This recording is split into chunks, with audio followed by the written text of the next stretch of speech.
What's up guys, this video is going to be about my experience with Anadrol, what it is, how you can use it properly and avoid some of the side effects, and just help you make a more informed decision if you're thinking about using it for yourself. Okay, so first of all, here's my experience with the compound. To me, Anadrol is one of those compounds where I have a really hard time trying to find a use for it. And what I mean by that is, for me, Anadrol seems to have a weird honeymoon period where the first few days, nothing really happens. But day 3 to 5, I notice a solid jump in strength and size. Not size as in muscle growth, but intramuscular fullness. That lasts about a week and then boom, appetite crashes. I suspect that's from liver stress. When the liver's under stress, your appetite absolutely plummets. And for a bulk, that's a killer.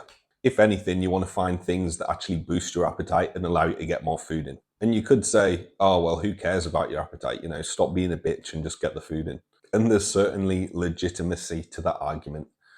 At the end of the day, I have full control over what goes in my mouth, regardless of whether or not I have an appetite.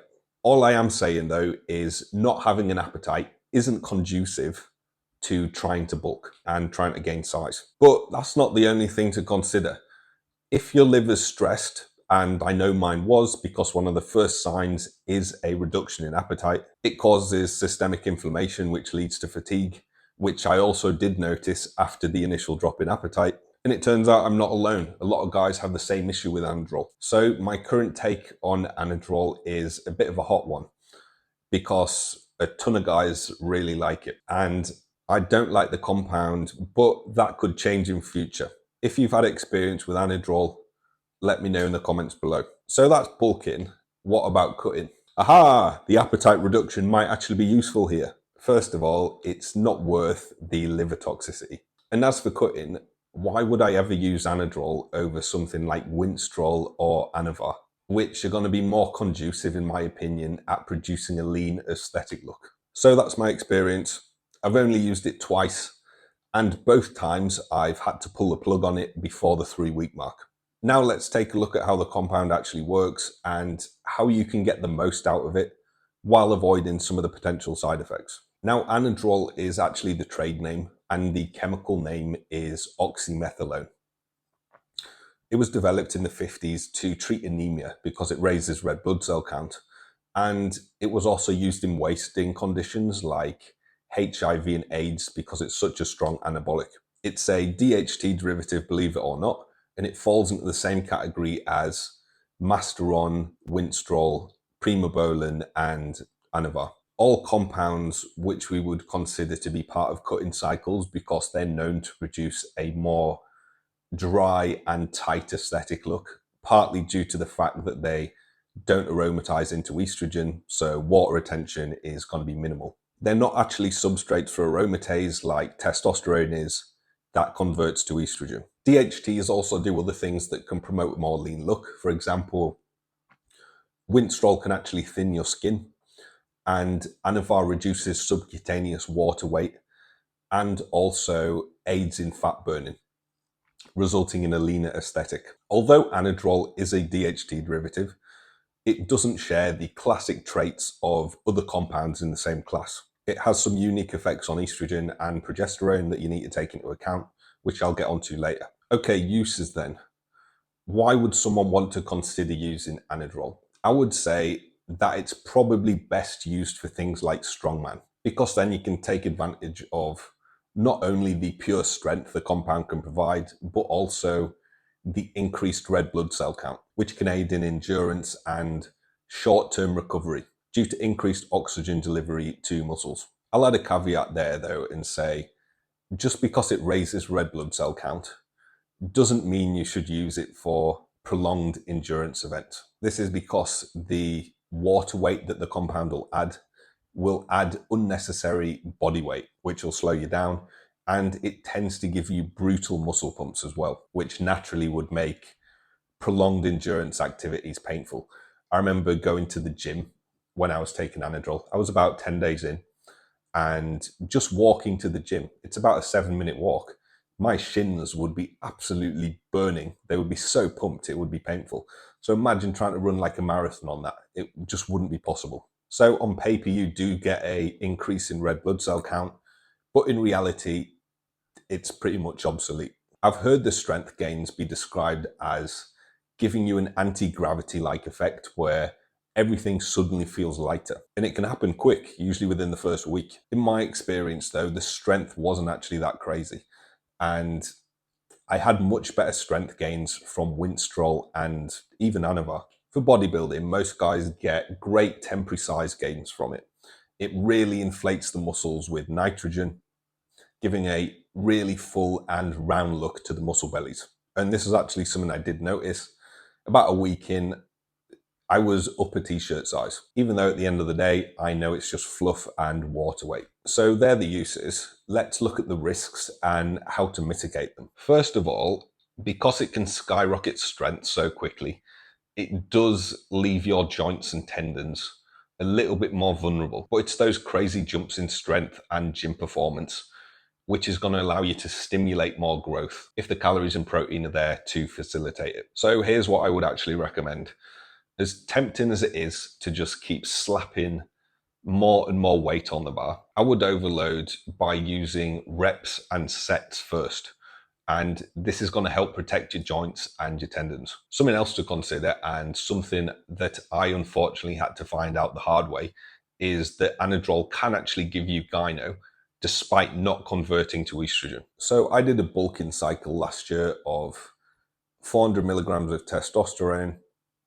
And then at the end, when things started to slow down, I wanted to try Anadrol for the first time after hearing how legendary it was as a bulking agent. So anyway, everything's going all right. And I'm reading, oh, Anadrol's a DHT. So therefore it doesn't convert to estrogen. So nothing to worry about, right? And I'm under the impression that the only estrogen that I'm getting is the amount that I'm converting from the 400 milligrams of testosterone, which I'm keeping under control with an AI. 3 weeks later, since adding the Anadrol, I started to get some nipple sensitivity. So I started panicking and I'm like, what's going on here?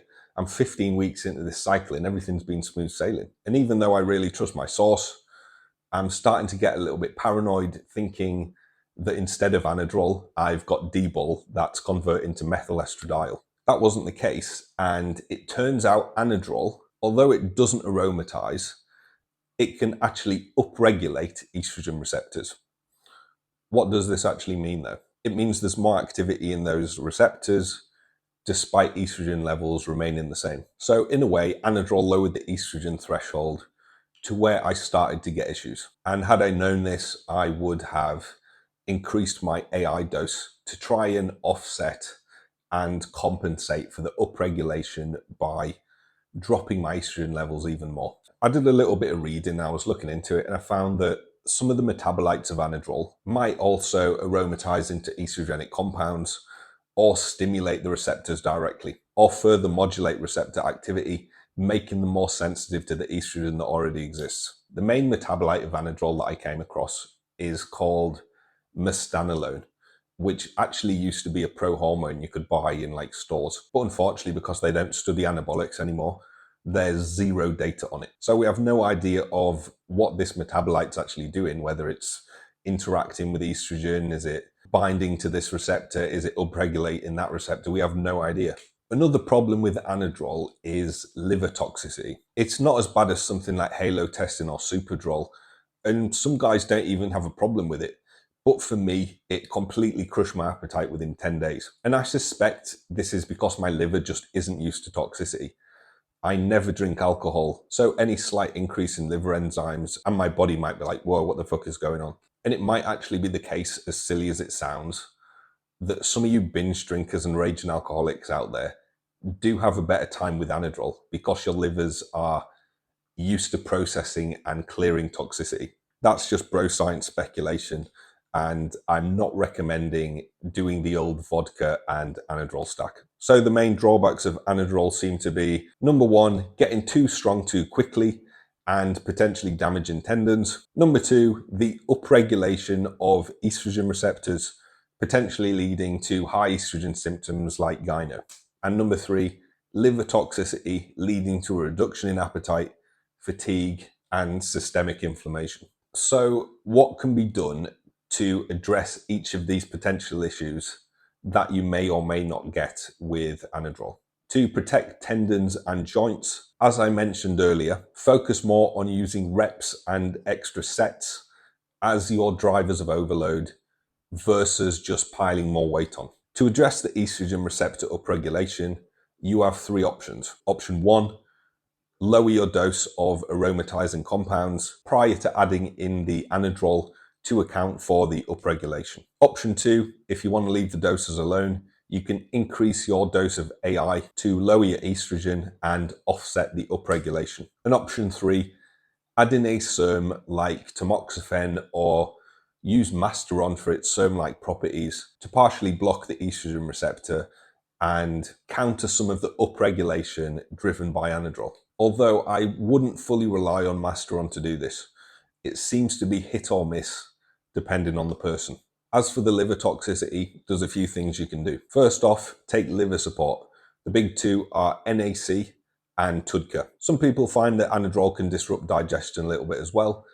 And if that's the case for you, you could look at pre and probiotics as well as glutamine. Another thing I heard on a podcast recently was one of the guys was talking about issues with Anadrol, and one of the other fellas said that he got around it by doing a 2-week on, 1 week off approach. And the week off was to let the liver toxicity come back down so that it could be on it for another 2 weeks again and then take another week off. And to me, that makes total sense. Or you could do something like 5 days on, maybe during the week when you're training, and then 2 days off on the weekend. So doing little cycles of it like that would allow you to run it for much longer and probably get better results from it in the long term, as opposed to running it for 3 or 4 weeks and having it completely decimate your appetite and send your liver enzymes sky high. Final thoughts on Anadrol then. For me personally, I don't like the compound. It can be 2 weeks of fun at the end of a bulk, but aside from that, I think it kind of sucks. But some guys do really well on it, and I could very well be in the minority with that opinion, and maybe I just don't tolerate it. If you're planning on using Anadrol and you have any questions, drop them in the comments and I will get back to you. Aside from that, thanks for watching. Like the video and subscribe for more of this content. EnhancedPlayer.com is the blog. See you next time. Yeah, look at me, the one who can't be free. Much too young to focus, but too old to see. Hey, look at me, what no one wants to see. See what you brought.